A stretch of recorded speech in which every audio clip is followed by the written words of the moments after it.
olvidado poner a grabar, estoy poniendo a grabar ahora, pero bueno. Fíjense que en todos los casos, cuando falla una sola variable, que es la variable que estamos considerando, la probabilidad de obtener un pilote íntegro baja con relación a la que teníamos anteriormente, que nos decía que era el 99,4%. Que tengo que admitir a otra persona que acaba de llegar.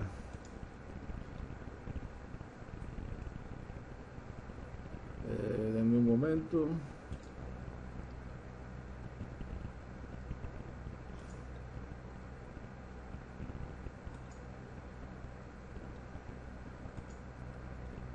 Bienvenida, Angelimar.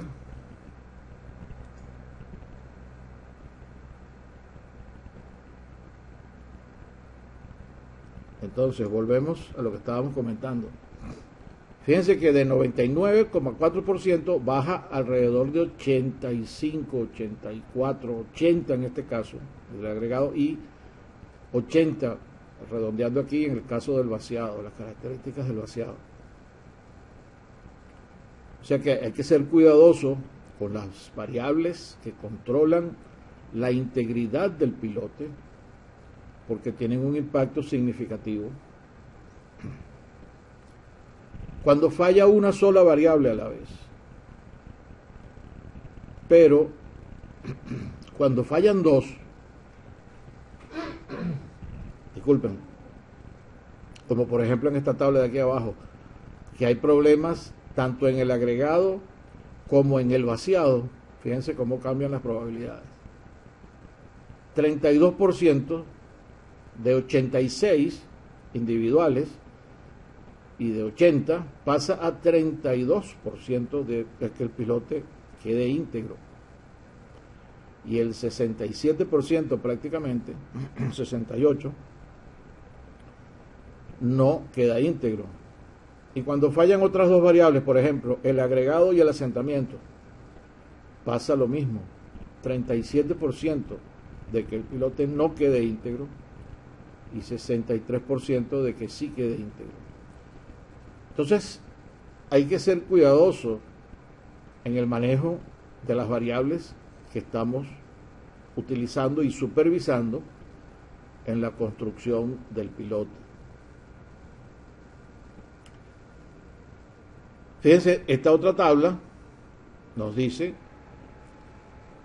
que cuando hay una falla estructural de la integridad del pilote, me refiero a una falla en la forma del pilote, es el número que estábamos viendo, ¿no? 86% de que el pilote, esa es la que estaba en la tabla que está en el ejercicio, 86% de que no se cumpla y 14% de que sí se cumpla, que el pilote alcanza la capacidad. Fíjense que hay dos cosas diferentes.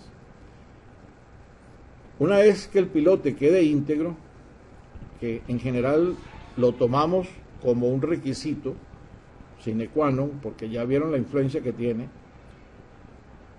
Si el pilote no está íntegro, la probabilidad baja de 99 a 86%.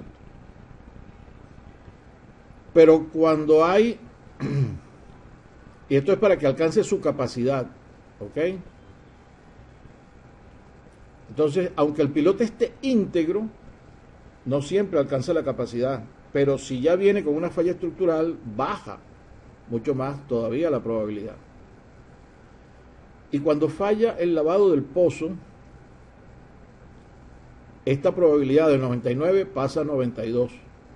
Solamente el lavado del pozo, o sea, que la calidad del lodo no sea buena, es lo que referimos aquí. Baja un poco cuando falla ella sola. Cuando falla el lavado en la punta, es decir, que no se remueve bien el material que queda acumulado en el fondo, baja todavía un poco más, baja a 93%. Pero cuando hay falla en las dos al mismo tiempo, entonces este es el resumen de esta es la tabla general de donde salió la tabla que está en el ejercicio. Quise mostrársela para que vieran cómo es el impacto de cada una de las variables. Si fallan dos, lo que arrastra el pilote con el lodo en forma ascendente y lo que no hace tampoco removiendo el material que queda en el fondo, entonces la probabilidad de que el pilote alcance su capacidad baja a 14%. Y esa es la tabla que ustedes tienen en el ejercicio.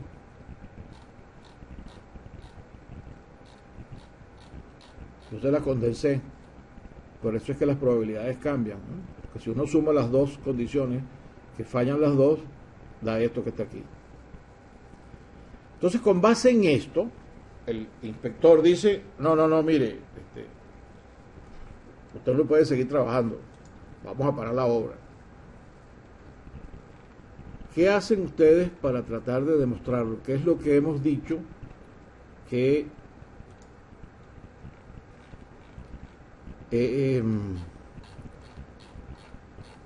son las condiciones que se pueden dar cuando uno está construyendo pilotes? Vamos a ver si está por aquí. Aquí está.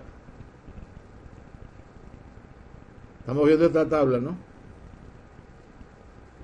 Sí.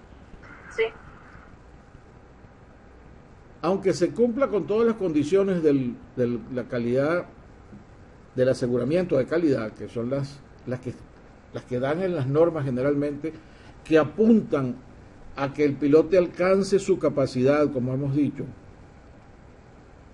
¿Ok? Pero cuando hay una serie de cosas que pasan en el medio, es decir, esa gente salta de aquí a acá, sin pasar por el medio. Porque ¿qué pasa? Se cumpla o no se cumpla lo de QA, el pilote o queda bueno o queda malo. ¿Verdad? Aunque sí se cumpla o no se cumpla, el pilote o quedó bueno o quedó malo. Y lo mismo aquí. Se cumplió, bueno, puede quedar bueno o puede quedar malo, ¿no? No cumplió, también puede quedar bueno y puede quedar malo. Y aunque nosotros no sepamos si el pilote quedó bueno, tenemos que hacer una prueba para reconocer que está bueno, que es la del control de calidad. Y esa es la que da la última palabra, pero, nuevamente, esa prueba puede decirme que el pilote está malo, aunque esté bueno, si la prueba no está bien calibrada. Y si está bien calibrada, me dice que está bueno cuando está bueno. Y lo mismo pasa aquí. Aunque el pilote haya quedado malo, si la prueba no está correcta, él me puede decir que está bueno cuando en realidad está malo. Pero si está bien calibrado, me va a decir que está malo cuando en realidad está malo. Y lo mismo pasa con esta otra rama. O sea que aunque estemos haciendo una prueba de control de calidad, que es la indicada para que nosotros podamos tomar la decisión de que los pilotes quedaron bien o quedaron mal y van a alcanzar su capacidad o no la van a alcanzar, tenemos que ser muy cuidadosos con las características y la forma en que se está aplicando la prueba de control de calidad. Y una demostración de eso es la que les mostramos en el ejercicio de los pilotes que estaban siendo evaluados con la metodología de la onda de compresión. Creo que está arriba, no me acuerdo si está arriba o está abajo. Bueno, de todas maneras, bueno, déjame buscarla porque voy a buscarla aquí con dos.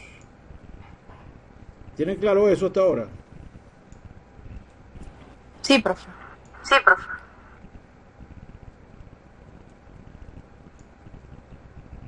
Voy a buscarla aquí rápidamente, aquí está.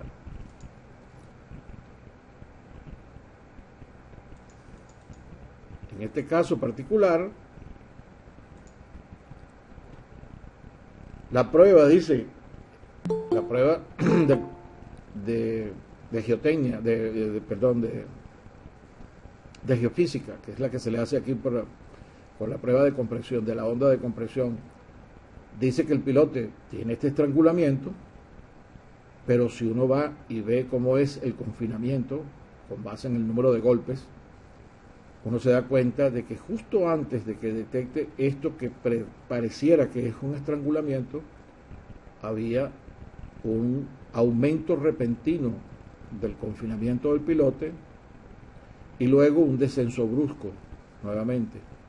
para luego volver a aumentar. Entonces, ese cambio en las ondas reflejadas es lo que el geofísico interpreta como una malformación de este tipo, pero que realmente no se debe a una malformación, sino que es producto del cambio de confinamiento. ¿Y por qué es eso? Porque resulta que la onda de compresión, no me acuerdo si está puesto aquí o no está en el otro. La onda de compresión viaja tomando en consideración que el medio por el que él viaja, primero, el confinamiento es uniforme, y segundo, que no tiene capacidad de deformación en el sentido perpendicular al viaje de la onda. Entonces, en cualquier caso que la onda detecta que el confinamiento cambia, este es el otro caso en donde lo detectan como un abultamiento, pero resulta que es que hubo un cambio violento en el confinamiento, como una reducción. Y eso lo detecta la onda, y por eso cambia su forma, y la manera que tiene el geofísico, que no ha visto esto, es de interpretar, mire, aquí hay un abultamiento. Y eso fue lo que tuvimos que discutir. Esto es un caso real, estos son casos reales que yo le estoy poniendo aquí, que yo tuve que revisar. Eso no es lo que usted está pensando, le dijimos, esto es porque aquí hay un cambio en el confinamiento del pilote, y la teoría dice que eso no debe cambiar. A ver si está, aquí está. La base del viaje de ondas en un medio de longitud infinita es que esto esté confinado infinitamente rígido, es decir, que no hay deformación en el sentido lateral. Por eso es que se usa el módulo M, que es el módulo de compresibilidad no permitida en esa dirección. Entonces, si en algunos casos se usa el módulo E, ese es tiene una correlación con el módulo M, que depende del coeficiente de Poisson, y que nos permite, para medios que no son infinitamente rígidos, entonces utilizarla conociendo que va a haber un cambio en el módulo, ¿cierto? Llegó otra persona, déjenme parar. Entonces se puede utilizar el módulo E, pero a sabiendas de que si no es uniforme, si cambia, va a haber cambios en el desplazamiento lateral normal al desplazamiento de la onda, que van entonces a generar un cambio en la forma de la onda que se refleja. Pero eso no quiere decir que el medio no sea con la geometría que se esperaba. Y eso hay que entonces tenerlo claro a la hora de que uno está haciendo estos análisis. Entonces, ¿qué es lo que pasó? Que la contratista tenía un montón de tiempo parada, hablaba con la inspección y la inspección se mantenía en un análisis de el tipo que hemos conversado, que no tiene salida, porque no se había hablado previamente cuál sería la prueba de control de calidad que se iba a utilizar, que es este lazo que está aquí. Al no tener certeza de cuál es el tipo de prueba que se va a utilizar para verificar la calidad del pilote, él siempre mandaba a que tienes que corregir las condiciones, pero no había salida, pues. El contratista decidió, bueno, yo voy a hacer unas pruebas que demuestren de que mis pilotes están bien. Es decir, el contratista dijo, yo tengo que usar algo que me diga que el pilote realmente está bueno o que el pilote realmente está quedando mal y que mi procedimiento sirve. Pero entonces trató de entrar en este otro donde dice, ok, si está bueno, entonces el pilote sigue para acá. Pero si no está bien con el control de calidad, hay que volver acá. Y esto suponiendo que el control de calidad está adecuado. Para que no nos diga que está bueno cuando está malo o que está malo cuando está bueno.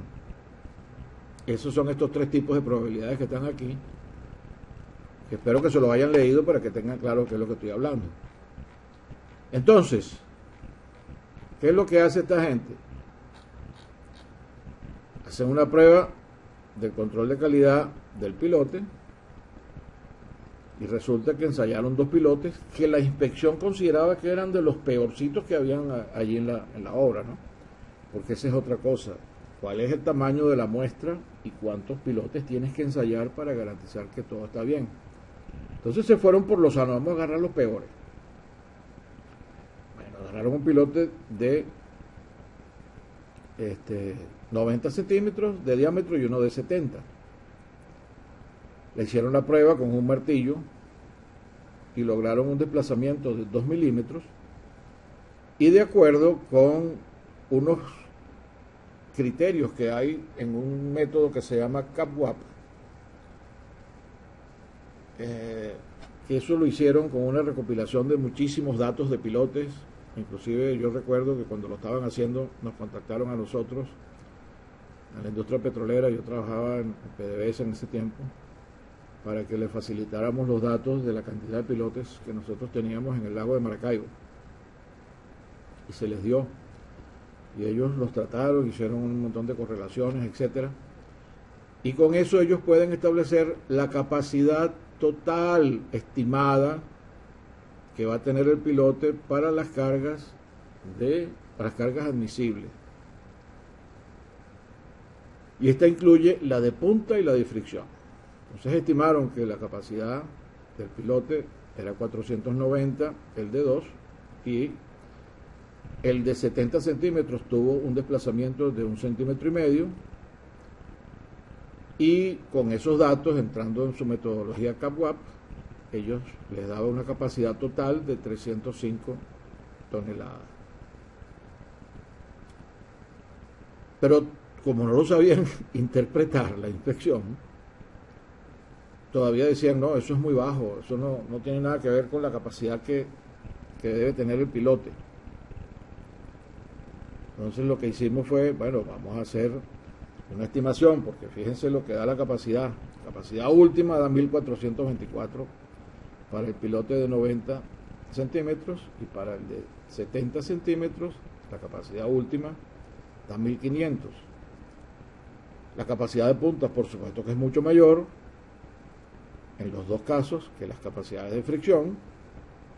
Fíjense, curioso que en la del pilote de 70 centímetros la fricción era mayor. Después vamos a conversar un poquito sobre eso.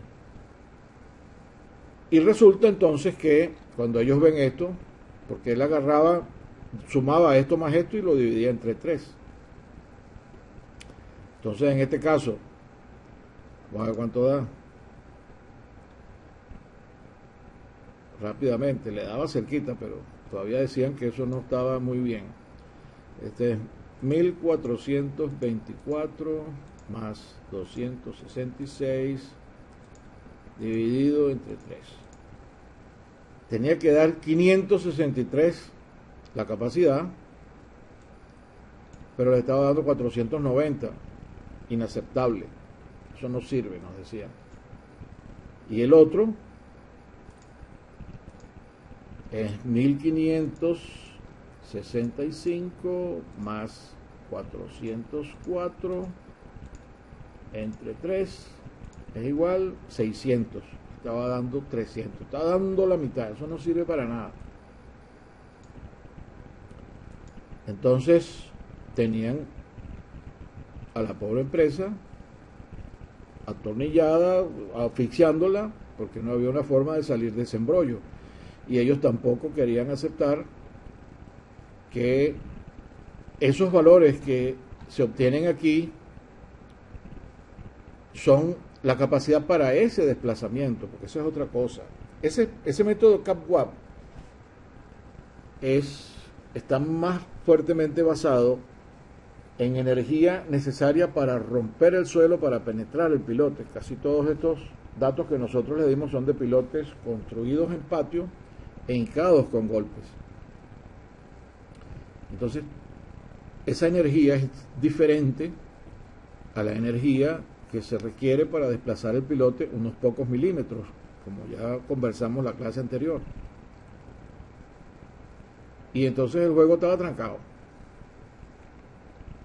Entonces, con base en esa información que yo les di, que les pasé, digitalizados ya, los gráficos, estos de Riz y O'Neill, o de O'Neill y Riz, mejor dicho, los de arcilla y los de arena, ¿qué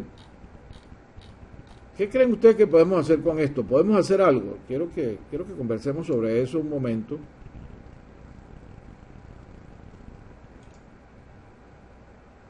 Porque en esto se basa que ustedes desarrollen el criterio para que puedan utilizar información que está disponible y que no todo el mundo maneja, pero que permite hacer esas estimaciones. Entonces dejo abierto para que alguien comente. Buscaría la relación asentamiento con el diámetro y me iría a la curva de Riz y verificaría la capacidad.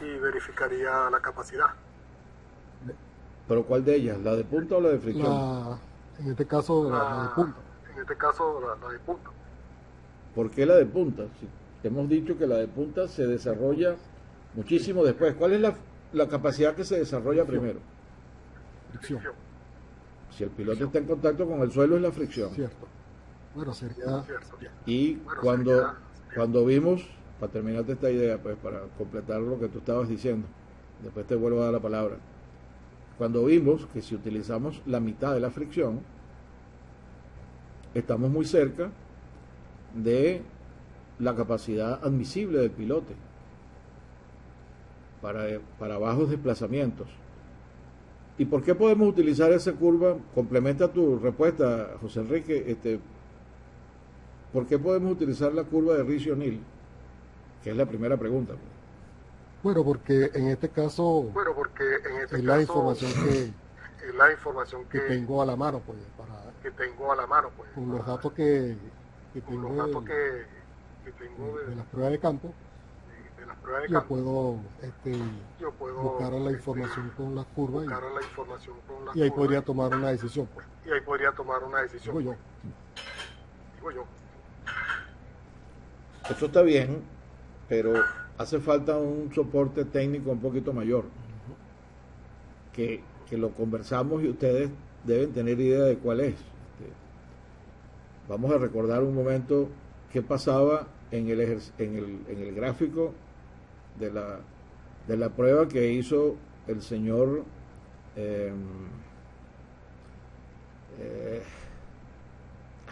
que hizo las pruebas estáticas y dinámicas juntas, no me acuerdo, Charrue. ¿Qué pasaba en el gráfico de Charrue? Él hizo estáticas y dinámicas. ¿Qué pasaba para los primeros asentamientos del pilote entre la estática y la dinámica? Dinámica que no es de mucha energía, o sea, había que romper el pilote, pero no lo estaban forzando a romper el suelo a grandes tajos, vamos a decirlo así, pues. ¿Cómo eran esas curvas? Vamos a volverlas a poner para ver si eso les refresca la memoria.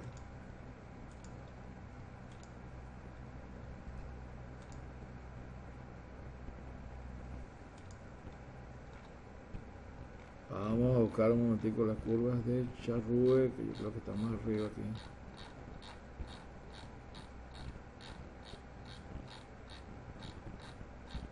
Creo. Si no, está más abajo.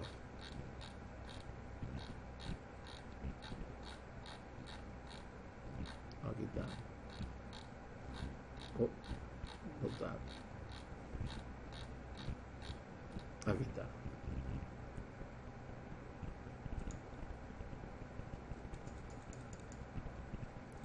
¿Qué nos dice esa curva?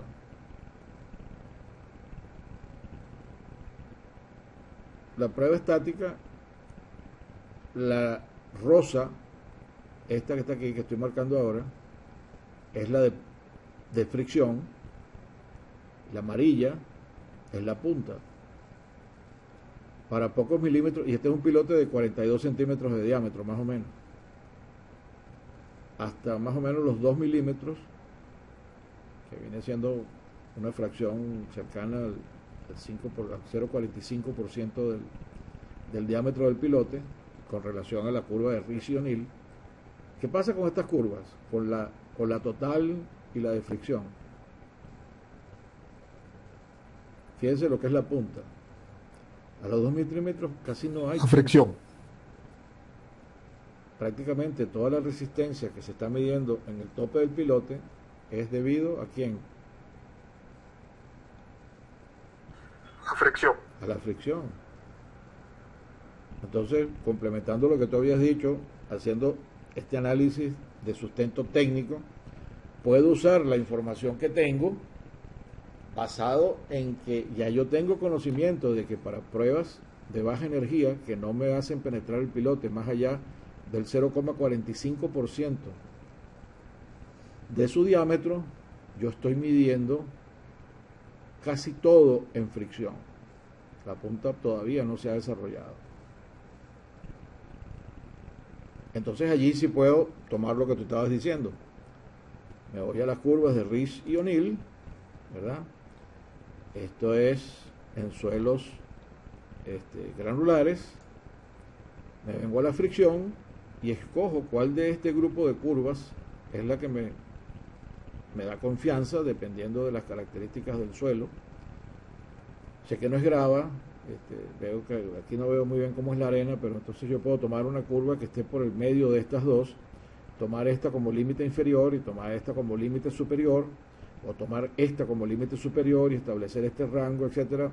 Tengo aquí cierta flexibilidad para trabajar, siempre del lado conservador, por supuesto, y entrar aquí con el 0,40 y pico por ciento, o bueno, serán 2 milímetros, ¿no? Y en este caso eran 90, entonces estoy aquí en la mitad, más o menos, el 0,2%, y veo cuánto es la capacidad de fricción que se debe estar desarrollando como promedio de todas estas curvas, y tomo también la del valor más bajo, por si acaso, ¿no? Fíjate que el valor más bajo en este caso me da que está cerca del 0,4, 40% de la capacidad de fricción, y la que está en el medio me daría más o menos 50%, 50 y pico por ciento. Que si ajustamos el ojo, ¿verdad?, nos va a dar, el más bajo nos da 0,20, 0,30 y algo, y el del medio, más o menos por aquí, por la mitad, nos va a dar 0,50 y tanto. ¿Ok?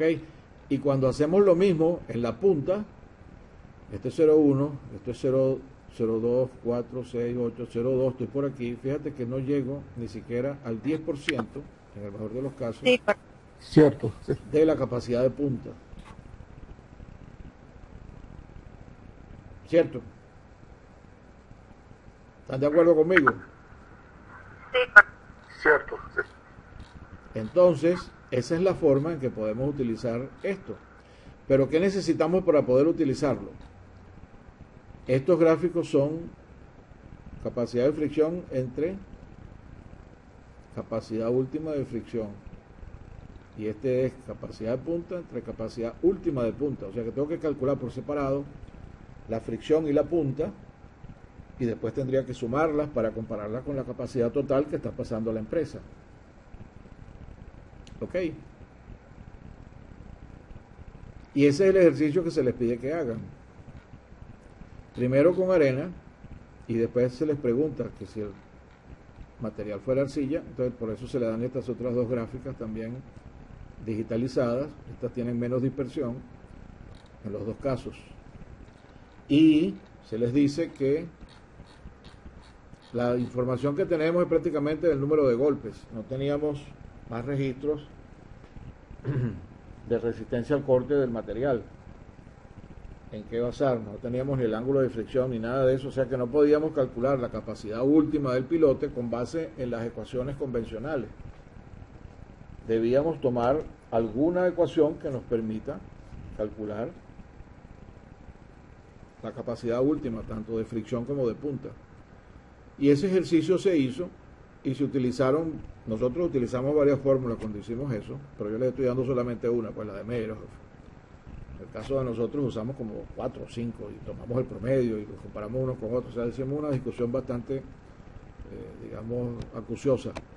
Pero para términos del ejercicio se les están dando, bueno, supóngase que la de Meyerhoff fue bastante acertada, que es una de las que es mejores en la literatura también. Y estas son las capacidades que se estiman.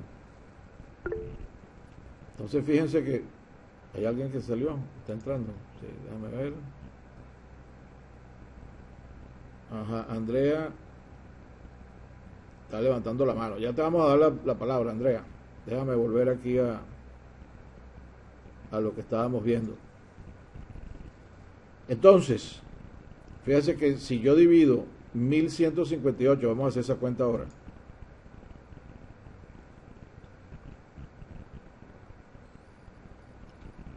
$1,158 entre 3 da 3,400. Perdón, da, sí, 3,000, no puede dar 3,000, cuidado. 3,47. ¿Qué está haciendo esto? No entiendo. 1,158 entre 3. 386, que tenía una cuenta acumulada ahí, la estaba utilizando. Son 386.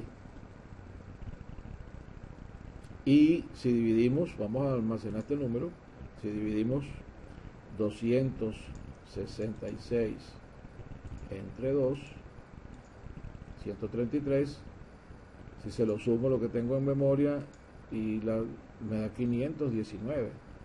Y no me da 400 y pico que daba en el caso anterior, ¿recuerdan? Y estamos más cerca estamos inclusive por encima del 490, suponiendo que lo hacemos así a grosso modo. O sea que yo tengo que comparar 490 con 519 y establecer si realmente yo alcanzo los 519 o algo por encima de los 490 cuando yo haga mi análisis con la inferior y la superior y la del medio. Entonces tengo elementos para justificar, ¿no? ¿Me siguieron ahí?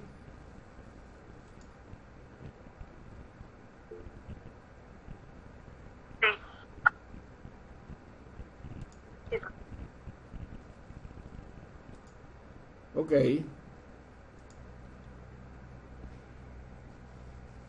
Eso es más o menos lo que yo quiero que ustedes hagan. Quiero que se convenzan de que eso es así y que la base de eso es que yo le puse solamente este caso de Charrúe, pero eso lo verificamos en una tesis para distintos pilotes, distintos casos, pilotes en arena, pilotes en limo, pilotes en arcilla, y en todo se cumplía bastante bien el uso de las curvas de Rice y O'Neill, o de O'Neill y Rice. A veces salen con un nombre al revés, primero uno y después el otro, pero en este caso el que estamos utilizando es el que está O'Neill primero, O'Neill. Y hacemos entonces uso de esa ventaja, que es el otro lado de lo que yo les decía, de lo que hace la gente que está haciendo esos cálculos. Ellos están utilizando datos que han recopilado de muchas incas para llevar el pilote a su sitio, pero fíjense que hay una diferencia fundamental. Nuevamente, cuando yo estoy hincando un pilote, le estoy metiendo una gran cantidad de energía porque tengo que romper el suelo para hacerlo que avance hasta la profundidad que yo quiero, que serán 15, 20, 25 metros, lo que se haya decidido. Pero en este caso le estoy metiendo una fracción de esa energía, porque yo lo que necesito es que se desplace unos pocos milímetros, que es lo que le va a pasar al pilote cuando él reciba esté trabajando a la capacidad admisible. Es decir, cuando le pongamos la carga que lo lleva a que desarrolle la capacidad admisible, el asentamiento que va a tener está en el orden del 0,45%. Vamos a ver otra vez el gráfico.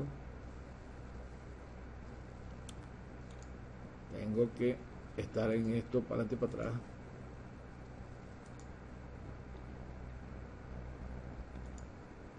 tomando este ejemplo aquí, nuevamente, donde se desarrolla toda la capacidad de fricción, al dividirlo entre 2, aquí eran 1200, me da como por 600 por aquí, en este caso, estoy entonces obteniendo un valor que está muy próximo a la capacidad de fricción que va a tener este pilote, a la capacidad admisible. Y la capacidad de punta es muy pequeña. O sea, prácticamente, si el piloto está en contacto con el terreno, debe desarrollar el 50% o más de su capacidad de fricción. Y eso lo vemos en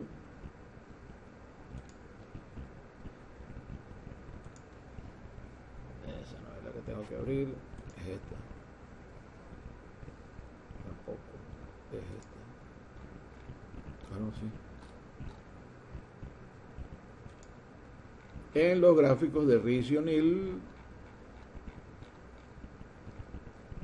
que toda la capacidad de fricción se desarrolla cuando se llega máximo al 0,4-0,45% del desplazamiento o asentamiento del pilote con relación a su diámetro, mientras que la capacidad de punta necesito una deformación muchísimo, un asentamiento muchísimo más grande,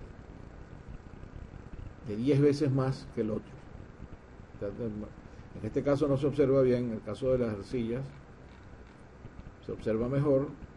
La arcilla sí tiende a tener un valor asintótico y está alrededor entre el 0,35 y 0,40% del diámetro del pilote, o sea que es 10 veces más que el anterior que estábamos viendo aquí. ¿Está claro?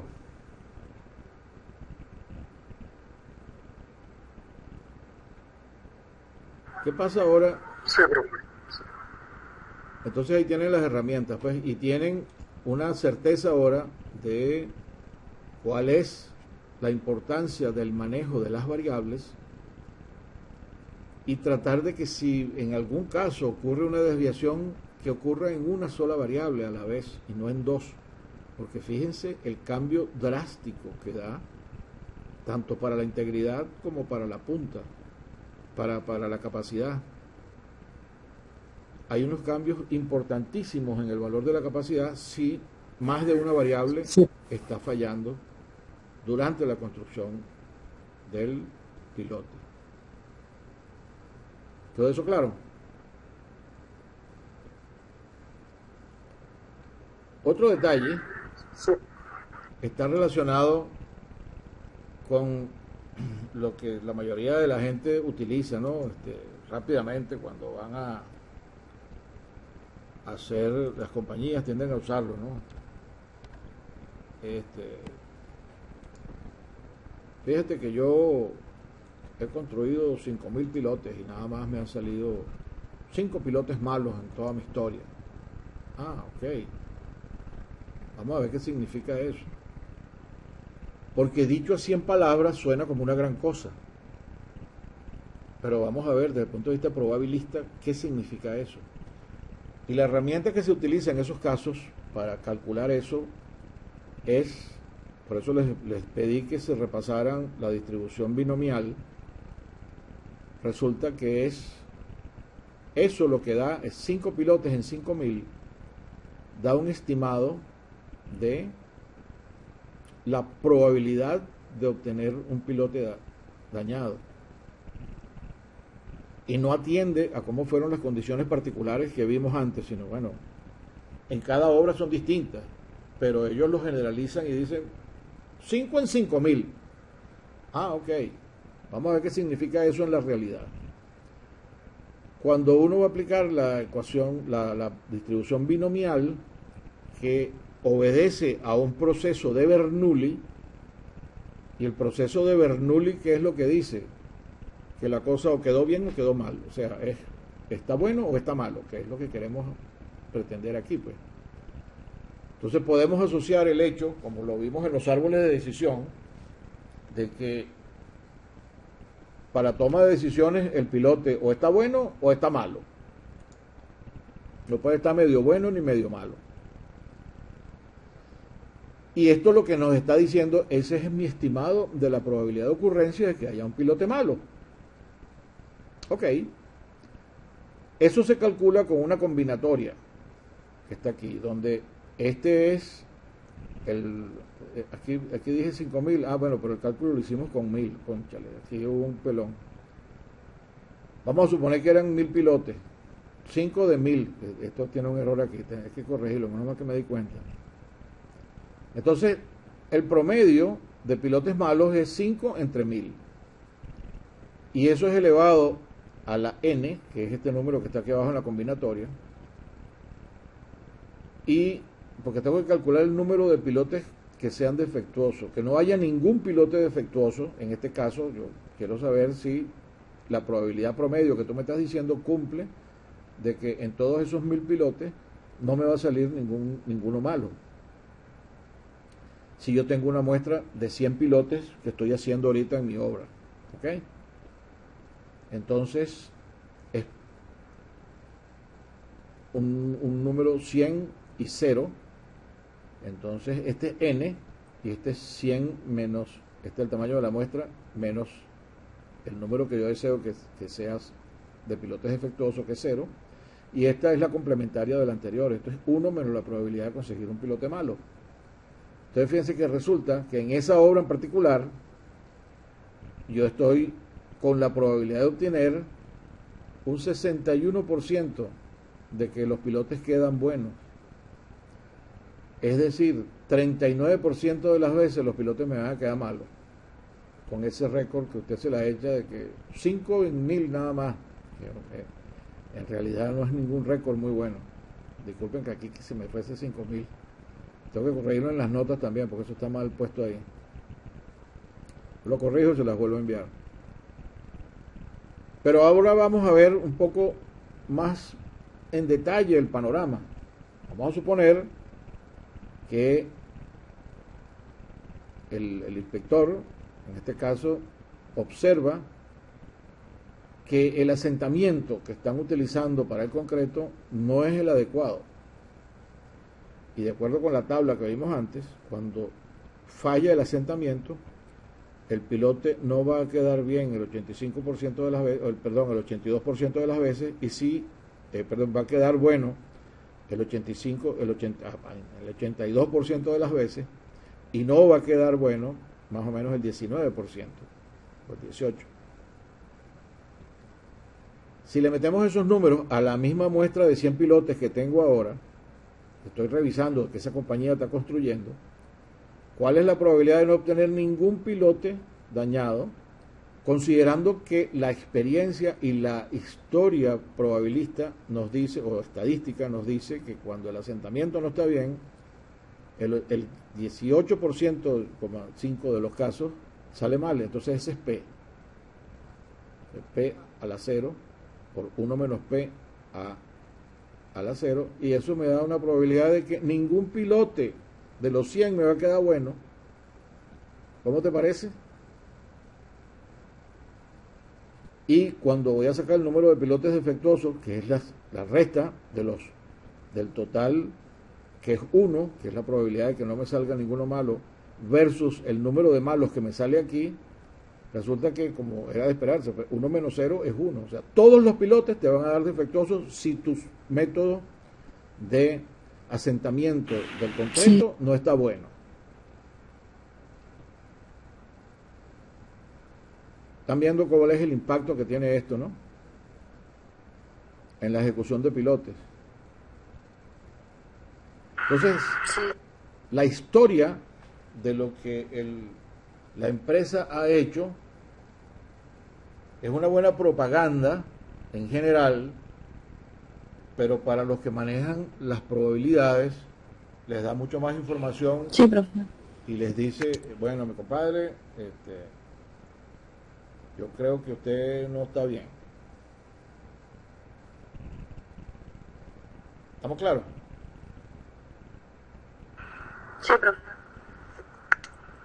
Ok. ¿Tienen alguna otra cosa que quisieran compartir en esta sesión con relación a ese material que tienen. Ese material lo deben entregar la semana que viene, antes de irse de vacaciones. Y sí, para ese momento probablemente yo les tenga preparado otra segunda tarea para que ustedes la hagan durante las vacaciones y la entreguen después. Este es para el caso, perdón, de pilotes con un diámetro. Y para el caso de micropilotes, ¿también no se haría ese mismo estudio? Sí. Yo tengo unas dudas, profesor. Ajá, dígame, Andrea. Este es para el caso, perdón, de pilotes con un diámetro. Y para el caso de micropilotes, ¿no se haría ese mismo estudio? Bueno, para micropilotes, yo lo comenté la vez pasada, no sé si tú escuchaste la grabación. No hemos hecho este análisis. Pudiésemos tomarlo como un tema para, lo dije, pues como un tema para un trabajo de lo que ustedes tienen que presentar para graduarse. Y podemos entonces recopilar información con relación a la construcción de micropilotes, cuáles son los asentamientos, etcétera, y ver la potencial aplicabilidad de esto que es para pilotes y pilas. O sea, yo lo he comprobado en pilotes y pilas. Pilotes son diámetros de 40 centímetros, 35, 40 centímetros para arriba, hasta más o menos un metro y algo. Y las pilas son de 1 metro en adelante, 1,50 m, 2 metros, 2,50 m. De diámetro. Y yo lo he aplicado en los dos casos, para pilotes y para pilas, y esas ecuaciones trabajan muy bien, esos gráficos. De hecho, esos gráficos de Rice y O'Neill los incorporó la norma API RP2A, que es la norma que se usa para trabajos costa afuera, que déjenme decirle que son de los más exigentes que hay, y trabaja muy bien. Yo lo he utilizado con pilotes de 1 metro para arriba en ese ambiente, y después también lo he utilizado para otros pilotes con otros diámetros en otras aplicaciones que hicimos en la tesis que les dije que hicimos. Y la otra consulta es una imagen que mostró donde se veía como la sección del pilote, en una parte se estrangulaba y en otra parte rompía como el confinamiento. ¿Eso qué pudiera hacer? Y la otra consulta es una imagen que mostró donde se veía como la sección del pilote, en una parte se estrangulaba y en otra parte rompía como el confinamiento. ¿Eso qué pudiera hacer? Vamos a tratar de colocar eso nuevamente para ver que usted me aclare ahí.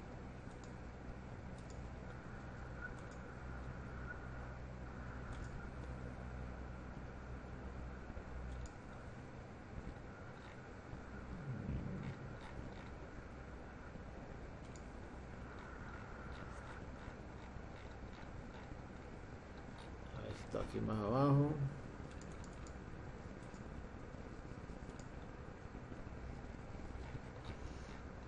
Creo que está más abajo. Lateral de pilote. Aquí está. Aquí están los casos que se pueden dar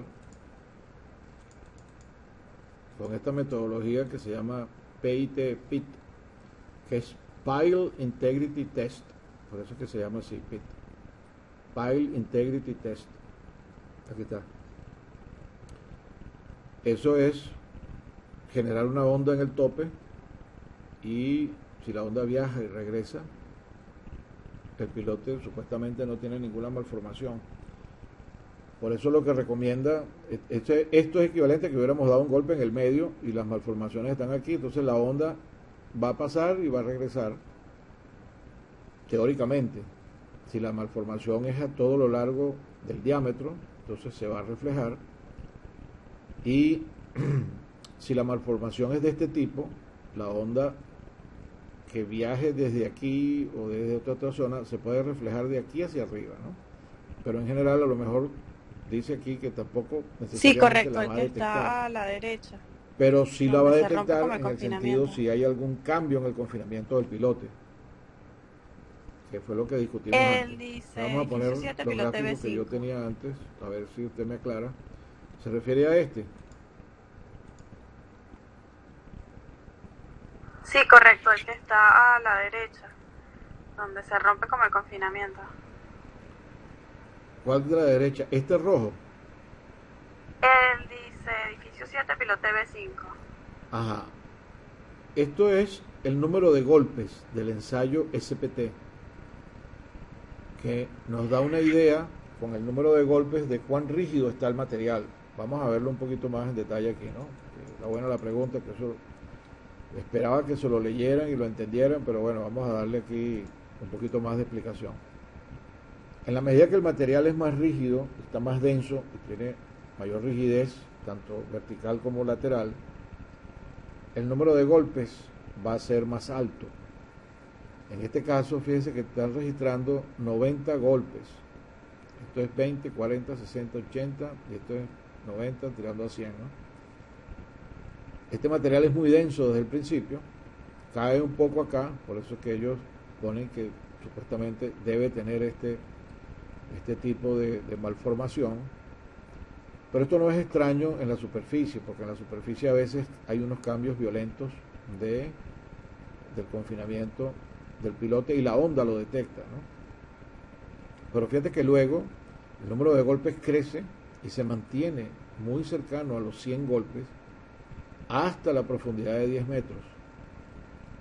Entonces el analista de la información geofísica lo que dice es: el pilote está bien confinado, él no está viendo esto, él lo que está viendo es la forma de la onda que le llega. Dice, la onda sigue llegando muy bien, tal, eso está pepeado, pero luego, cuando resulta que la onda le cambia, porque ella detecta este abultamiento, él dice, ella detecta que hay algo en esta zona, él lo interpreta como un abultamiento, porque con base en la forma que tiene la onda que se refleja, él puede interpretarlo como un abultamiento. Pero esa no es la única condición que da que esa onda se refleje de esa manera. Cuando hay un salto brusco con una reducción, como en este caso, de la resistencia lateral, entonces ahora la onda se puede expandir más horizontalmente, que en el sentido perpendicular a la dirección que tiene el tren de ondas. Y entonces ella lo detecta y cambia su forma y rebota. Entonces es bueno siempre comparar, tratar de tener la mejor información posible de cómo está el confinamiento con base en cualquier ensayo. Puede ser el ensayo SPT o puede ser el ensayo de cono. Algo que nos diga cómo está la naturaleza, la densidad del suelo alrededor del pilote y si no hay cambios violentos, porque ese cambio violento lo va a detectar la onda. Entonces aquí ella detecta esta deformación que tiene el material, pero producto de que bajó el confinamiento. Y luego cuando vuelve a aumentar, él interpreta de que allí es donde termina la malformación, la supuesta malformación, pero realmente es donde está aumentando el confinamiento del pilote. Y luego aquí vuelve a bajar otro poquito. Este gráfico estaba dividido en dos, entonces yo tuve que pegarlo, por eso se ve aquí una falta, pero de aquí salta otra vez y él pone otro abultamiento en la punta. Perfecto. Pero eso es producto nuevamente del cambio de confinamiento de mayor a menor, como en este caso. Él detecta esta concavidad aquí y luego otro abultamiento cuando aumenta, y aumenta de aquí para abajo, ¿no? ¿Sí te quedó claro ahora? Perfecto. En el otro caso, el que está más abajo, la cosa es al revés, ¿no? El material estaba bastante flojo en la parte superior y se mantenía aumentando un poquito, pero no suficiente como para cambiar de una manera significativa la forma de la onda. Fíjate que la forma de la onda se mantenía más o menos, pero cuando llega aquí y empieza a detectar que hay este aumento brusco de confinamiento con una reducción posterior, entonces él lo interpreta como que hay una un pequeño abultamiento, fíjate que él pone aquí un pequeño abultamiento y luego un estrangulamiento del pilote. Y eso lo que realmente está reflejando es este cambio brusco que tiene de aumento y luego disminución y luego aumento otra vez de la resistencia del material que está en la parte lateral del pilote. Entonces, eso no es una malformación del pilote. Es bueno, como les dije también, llevar lo mejor posible una contabilidad del consumo de concreto en diferentes estadios de construcción del pilote. Eso es complicado, pero hay que tratar de mantenerlo. Cuando uno está en una constructora, o uno es el inspector o el responsable de que el trabajo quede bien,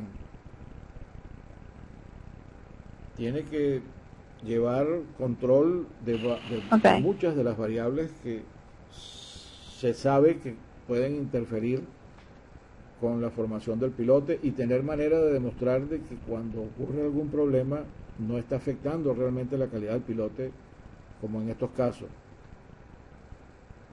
¿Está bien? Ok. ¿Alguien más?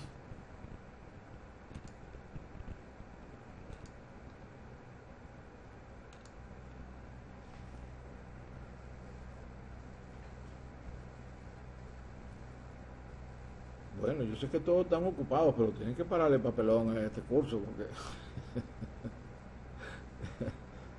de eso se trata, ¿no? De que ustedes salgan bien preparados y en capacidad de aplicar estas cosas. ¿Pudieron repasar la distribución binomial?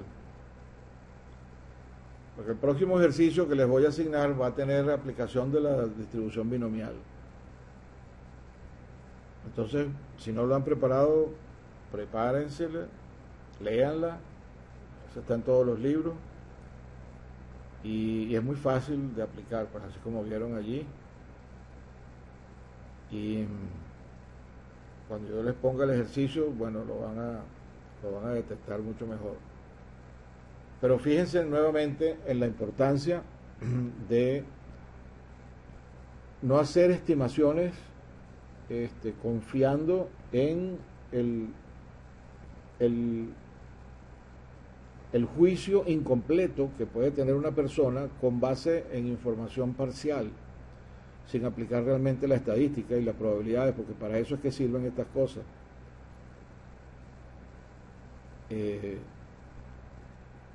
Tener un récord de tantos pilotes buenos en esta cantidad no es lo único, porque como vieron, es el número de pilotes que está malo para las condiciones particulares de una obra.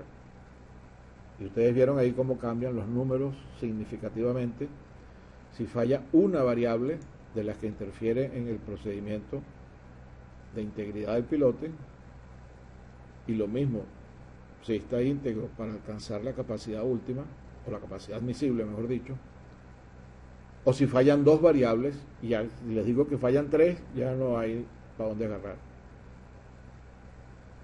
Y también es importante que en la lectura que hagan del material que les di, de las notas, entiendan bien qué es lo que significa la probabilidad de que esté malo cuando realmente está bueno, y la probabilidad de que está bueno cuando realmente está malo.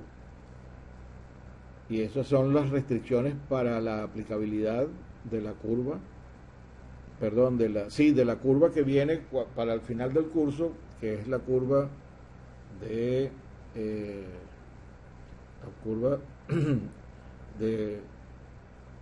operación, la curva característica de operación, que es la aplicación que han hecho los señores que están dedicados a la estadística, a las probabilidades, de haber repetido muchas pruebas, desde el punto de vista matemático, por supuesto que es lo que ellos hacen, y entonces esa curva aplica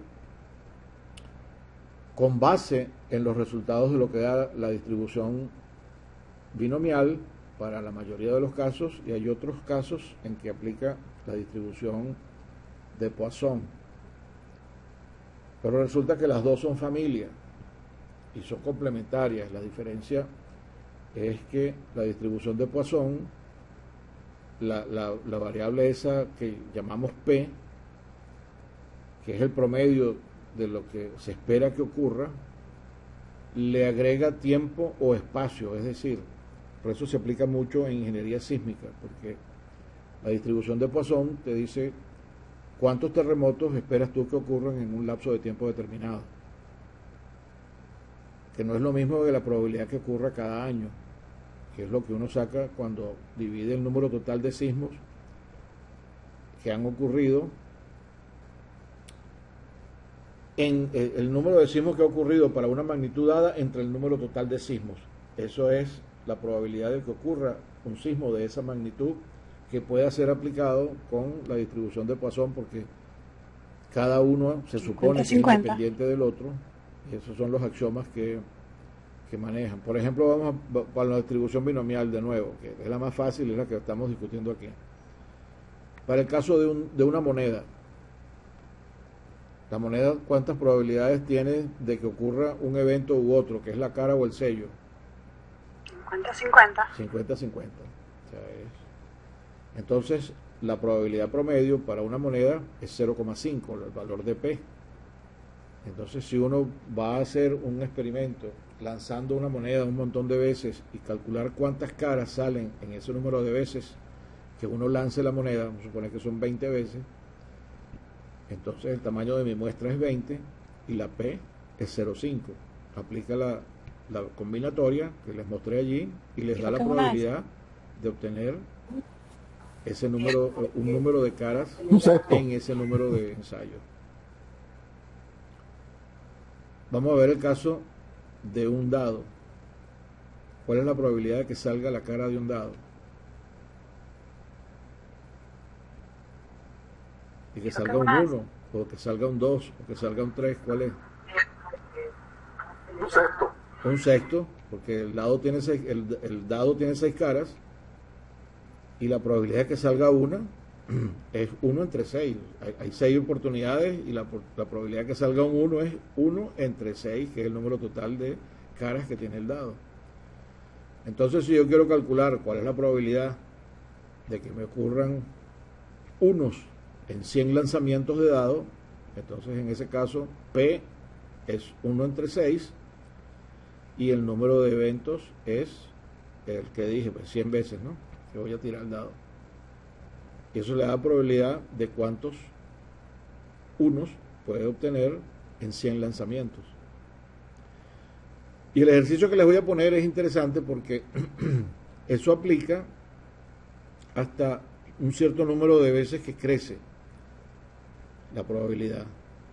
En la medida que uno, que es lo intuitivo, ¿no? En la medida que yo tire más veces el dado, tengo un incremento en la probabilidad de que me salgan más unos, ¿verdad? Si lo tiro una vez, es un sexto, pero si lo tiro 2 veces, entonces ya empieza la combinatoria y empieza a aumentar el número de veces que me puede salir el 1.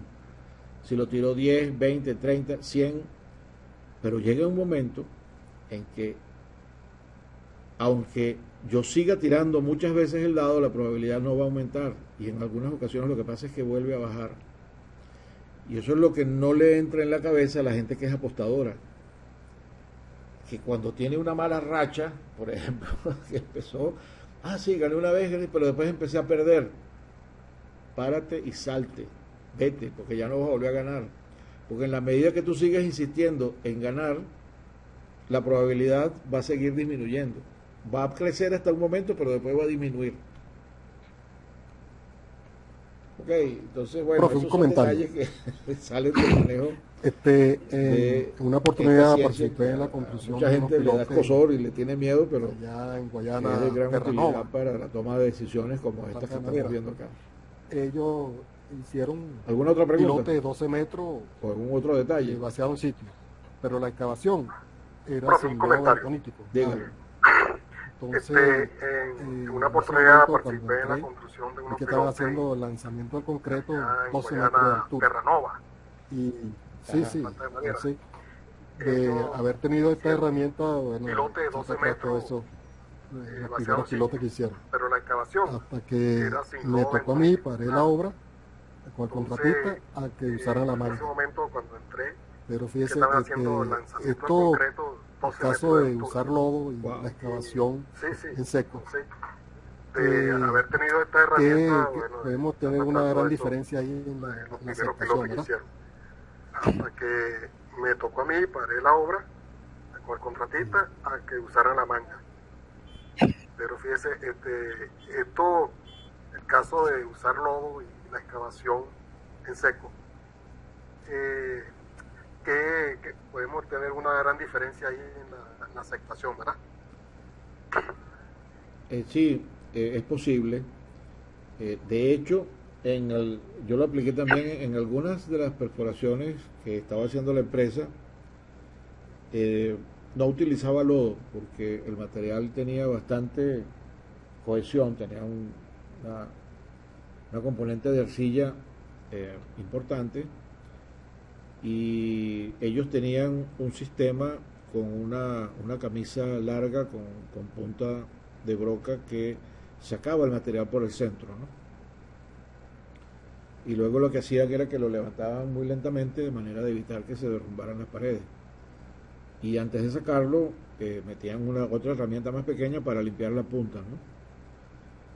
Entonces, ese procedimiento, aunque no estaba totalmente dentro de lo que es el canon tradicional de que tiene que ser con lodo y tal, yo les pedí que revisaran la norma AASHTO o la norma ACI en relación a la construcción de pilotes, y todas son bastante exigentes y estrictas en el sentido de que casi que obligan a usar lodo. Y luego que se mete una cámara y que se revise la cosa, o sea que hay unas exigencias bastante severas para los contratistas, que si usted se pone a considerarlas todas aquí, nunca le van a dar un trabajo aquí en Venezuela, ¿no? Entonces, lo que hicimos fue verificar si la calidad de los pilotes estaba buena. Ahí no hay manera de hacerlo de otra forma. Tienes que ir con una prueba del PIT para verificar que los pilotes estén quedando bien. Hasta este momento es la única, a menos que hagamos también un estudio de cómo es el comportamiento del hoyo y del pilote terminado cuando no se usa lodo bentonítico, sino que se usa la excavación en seco, y para cuáles suelos aplica eso. Pero siempre recuerden que la prueba última, o sea, la que va a dar el veredicto final, es la prueba de control de calidad. Aún en estos casos que yo les presenté, que la probabilidad de que el pilote le quede malo, si su historia es de X pilotes y estás haciendo mal el vaciado, eso es un indicador. Ese indicador me está diciendo, en el caso que les mostré del vaciado, que la probabilidad de que el pilote te quede malo es 30%, 39%. Pero hay un 60% de probabilidad de que quede bueno. Entonces, hay que recurrir a la verificación con el control de calidad a juro. Y fíjense que en otras áreas de la ingeniería, les insisto, aunque lo conversamos la vez pasada, eso se hace así, a juro, en particular con el concreto, para decir cuál es la resistencia que tiene el concreto. Porque fíjense lo que se hace en las obras de ingeniería en general. Usted necesita, por diseño, que el concreto sea de 250 kilos por centímetro cuadrado, por decir un número. Entonces, dependiendo de la calidad del agregado que usted va a usar, usted va y busca en una cantera o en una zona donde venden piedra lavada y arena lavada, y entonces usted hace su proporción de materiales de acuerdo con las ecuaciones o la experiencia que se tenga, cuánto es el cemento, cuánto es el agua, para una buena relación agua-cemento, para que tenga un buen asentamiento que se requiera en la obra. Pero fíjense que generalmente a uno le especifican nada más que la resistencia del concreto tiene que ser 250 kilos, porque el que está diseñando eso es lo que le importa. Pero el que está construyendo tiene que garantizar que el concreto llega a todas partes, rellena todas las oquedades, no deja huecos, se asienta bien y además da 250 kilos por centímetro cuadrado. Entonces usted hace varias pruebas con distintos asentamientos que están recomendados en las normas, etcétera, ajusta su calidad de agua-cemento y lo hace con una mezcladora. Pero resulta que cuando usted va para la obra, esa no es la misma mezcladora. Yo no sé si tiene los álabes gastados, yo no sé si el motor no da la velocidad que debe tener, etcétera. Yo no sé si el agua tiene contenidos orgánicos, etcétera. Esas son cosas que se tienen que variar. Yo no sé cuál es el pH del agua, porque el pH del concreto tiene que llegar a 11 cuando está fraguando, tiene que desprender calor. Yo no sé si lo estamos curando bien. El que diseña no te dice eso, pero cuando tú estás construyendo para que dé el valor que pide el de diseño, tú tienes que cuidar todos esos detalles. Y tú tienes un número preliminar que sacas del laboratorio. Pero después cuando vas para la obra, la mayoría de la gente te dice, ¿qué va, chico? Eso está muy bien que tú trajiste esa fórmula, pero ahora me agarras un número de pilotes y me los ensayas a los 7, a los 14 y a los 28 días, para ver si se desarrolla la capacidad que yo necesito. Y en todas las obras es así. Y hay un número mínimo de pilotes que tiene que tomar por cada metros cúbicos de vaciado. No recuerdo exactamente, pero hay que verlo en cada norma, pues, y la exigencia de cada obra. Y la que da la palabra es lo que dice la resistencia. Ahora suponte que el gato con el que estaban haciendo las pruebas de compresión tenía una fuga y nadie se había dado cuenta y perdía un poquito de aceite. Ellos no le paraban, no, dale ahí, y entonces eso altera el número de la compresión que está resistiendo el concreto, porque la presión del aceite está disminuyendo. Entonces, aunque tú le estás metiendo una resistencia, una fuerza más alta, él te está reportando una fuerza más baja porque está perdiendo concreto, está perdiendo aceite. Entonces resulta que te está dando un resultado que no es correcto. Te está dando que el concreto resiste menos que lo que en realidad resiste. Y entonces ese es el otro ejemplo que yo le pongo ahí, que te está diciendo que el material está malo, o que el concreto está malo, cuando en realidad está bueno. Entonces hay que ir con un inspector a ver que con todos los detalles de los que están haciendo las pruebas para los cilindros estén correctas. Porque si no te meten en un berenjenal. Que esté certificado el equipo y todo, y que no haya, y tenga, cuándo fue la última verificación, y entonces revisar todos esos detalles. Y a veces nos confiamos y no hacemos eso. Ah, no, porque ese tipo tiene ya, mire, se le ha supervisado las obras el concreto a 5.000 obras. Yo no sé si en esta, que es la que me toca a mí, me lo está haciendo bien. Y yo necesito que me lo haga bien. Yo he participado en vaciados masivos de verdad, para torretomas y para losas de concreto de gran tamaño, etcétera.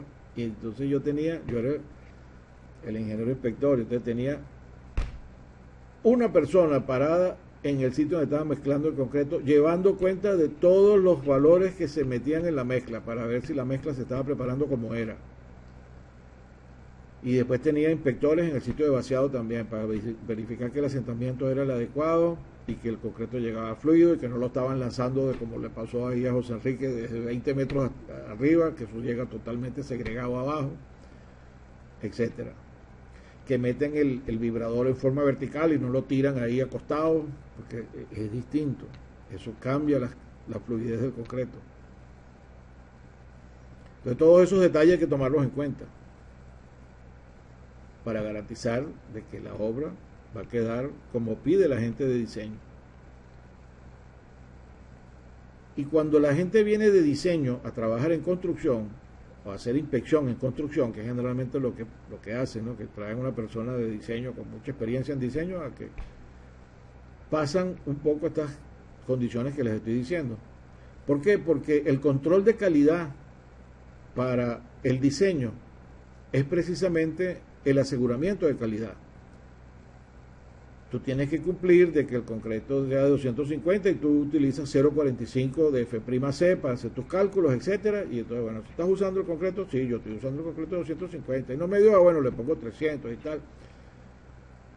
Y seguir los pasos adecuados para que yo tuve que chequear la deflexión y tuve que chequear esto y tuve que chequear aquello. Pero son todas cosas que están para asegurar la calidad del diseño. Asegurar la calidad en construcción tiene otros pasos adicionales que el que viene de diseño a veces no está totalmente empapado y al día con eso, que son estas cosas que les estoy diciendo. Porque cuando yo llegué allá, lo primero que me agarró, yo conocía a la persona que estaba haciendo la inspección o que era el asesor de la construcción, y por parte del dueño, ¿no? Y que tenían parada la obra. Entonces de una vez me empezó a conversar, cónchale, mira que esta gente que hace esto así, que no lava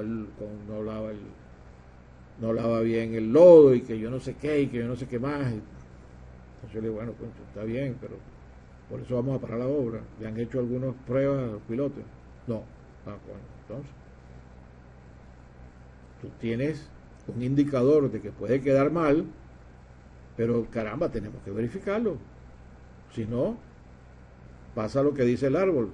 Aunque yo no cumpla con esto, cónchale, resulta que sí, porque hay muchas variables que nosotros no manejamos y a veces están escondidas en las otras variables, o a veces tienen más elementos que los que nosotros hemos supuesto que son los que controlan. Por ejemplo, lo del lavado. Te piden que siempre el lodo tenga una viscosidad, no me acuerdo cuánto es, que se mide con un aparatico y un funnel y una cuestión, pero eso es efectivo para ciertos diámetros de arena. Yo he hecho pruebas. Si la arena es más gruesa o tiene presencia de canto rodado y grava, pues resulta que no, hombre, ni que le pongas ese lodo a una velocidad gigante te lo va a sacar. Es como tratar de sacar, porque esa viscosidad es muy poquita. Uno ve ese lodo que se utiliza, no sé si ustedes han tenido oportunidad, y es como un aceite de carro nuevo, pues así, una viscosidad que es muy pequeña. Y si usted tiene una piedra de 1 centímetro de diámetro, o de medio centímetro de diámetro, tiene que meterle una velocidad gigantesca para poder levantarla toda la columna del pilote y sacarla. Si no, eso se le va para el fondo, porque el lodo no tiene suficiente viscosidad para arrastrarla, ni que le pongas mucha velocidad a la bomba, ¿no? Que te mande un montón de lodo para que saque lo que está en la punta, o los pedazos esos que están cayendo de las paredes, con el agravante de que si le metes mucha velocidad, entonces vas a arrastrar el material fino de las paredes, porque hace el mismo efecto de erosión, y se va a llevar eso para arriba. Pero eso no te lo dice en la norma, no te dan esos detalles. Lo que te dicen es, el lodo tiene que tener esta viscosidad y tiene que sacar y no tiene que dejar material en la punta y más nada. ¿Y cómo lo vas a hacer? Date con furia ahí hasta que tú veas cómo es la vaina. Y cuando uno tiene experiencia, yo afortunadamente tengo experiencia en los dos campos, he trabajado 20 años en investigación, 20 y pico de años en investigación y 20 y pico de años en diseño y construcción. Gracias por la información, porque aprendemos de la construcción, 25 años de de la parte de obra en construcción y la otra en diseño. Yo sé de los dos mundos y por eso que le estoy dando todos estos detalles, ¿no? Bueno, por eso en un par de minutos, un resumen bastante ¿Alguna otra pregunta? Importante. ¿Algún otro detalle? Gracias por la información, porque aprendemos 25 años de experiencia en unos minutos. Bueno, realmente 48, mi amor. Bueno, por eso, en par de minutos, un resumen bastante importante. Son 48 años lavando mejor su ropa, como decían en mi casa. Bueno, si no hay más preguntas, todo está claro, ya saben lo que tienen que hacer para atacar el ejercicio. Listo, profe. Saben la diferencia entre las probabilidades. Para la próxima, entonces, yo les envío... Buenas noches, profe, todo muy interesante. Buenas noches, profesor, gracias por su experiencia. Buenas noches, profesor. De descanso. Gracias. para el trabajo, pero no para el estudio, y la traigan en enero. ¿Está bien? Listo, profe.